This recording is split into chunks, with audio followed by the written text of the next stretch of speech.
Well, welcome back, everyone. We're so glad to see you guys and to talk through more about why we need hope. Remember, this is session 4. We have been going through a sequence on why we even need hope in the first place. I've got Sarah here to talk through some of this with me. Sarah, would you situate us a little bit with these readings? We have pretty distinct readings today. Luke chapter 12. What does this passage have to do with hope in the first place? I think this passage, so we get this parable of this rich fool who comes into an abundance of crops, tears down the old barns, builds a new one, and God chastises him for storing it instead of sharing it. And it makes me think a lot about the differences between hope and security.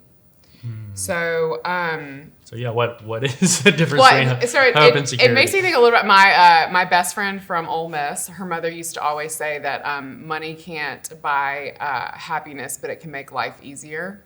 And I keep thinking that resources can't buy us hope, but it can make us feel like we don't need hope.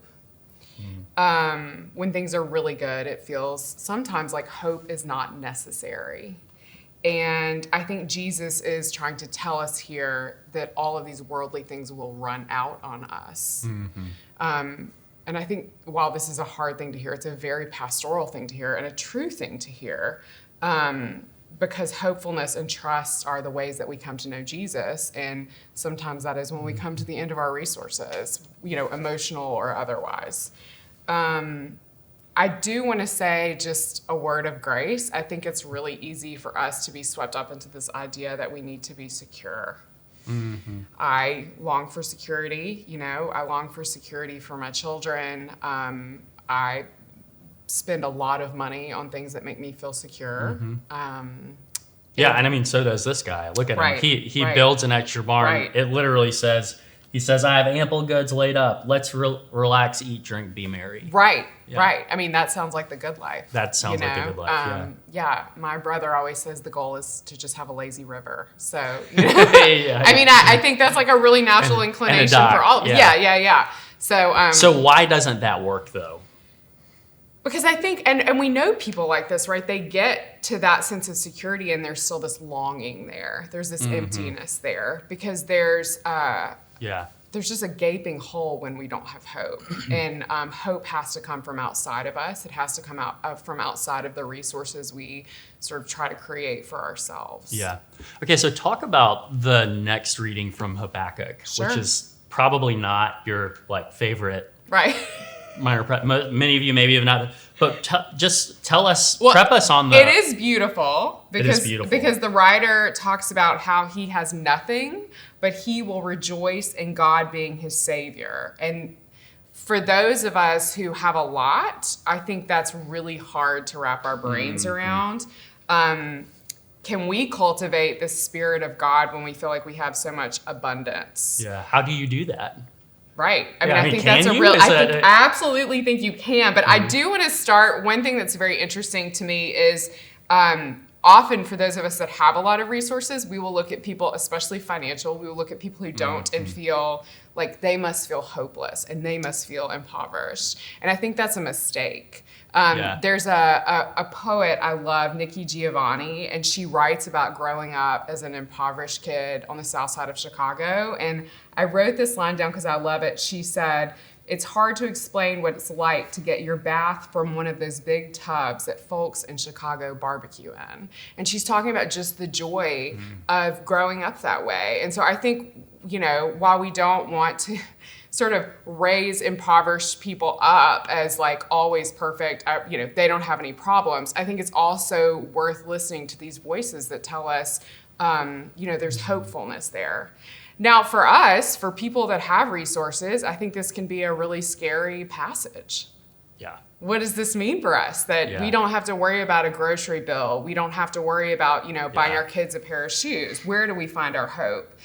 And I think we have to remember that God does not abandon us, even when we feel like we can't access the right feeling.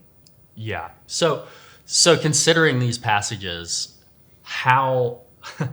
what do you do when things actually do feel hopeless one day. Sure. Because I mean, even if you do build up the second barn, so to speak, sure, you store all the goods that you have, sure, you're living the good life.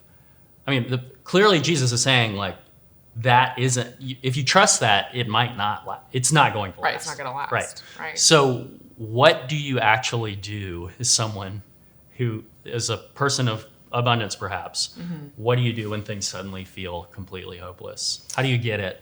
So I think a lot about my college students at Rice University, and if you're not familiar with Rice, it's a really high level school. You were probably overparented if you went there, which is a joke, and I don't mean to offend anyone who went to Rice University, but it's true. I mean, the kids were very high strung. And there was just a desert of hope. I mean, they really suffered tremendously and felt hopeless because they could never meet the mark. They could never make the grade, right? So they have everything, but they have no hope. But they had no hope. And so I would often talk to them about sometimes we future project, and it's almost like we're like in those cartoon character strips. But instead of God being with us, right? If you remember Calvin and Hobbes, right? And if Hobbes, who is a great God character, is it's almost like we're alone, like Hobbes isn't there, right? Like, and that actually, when we future project, we have to remember that God is there with us, that we are not without hope.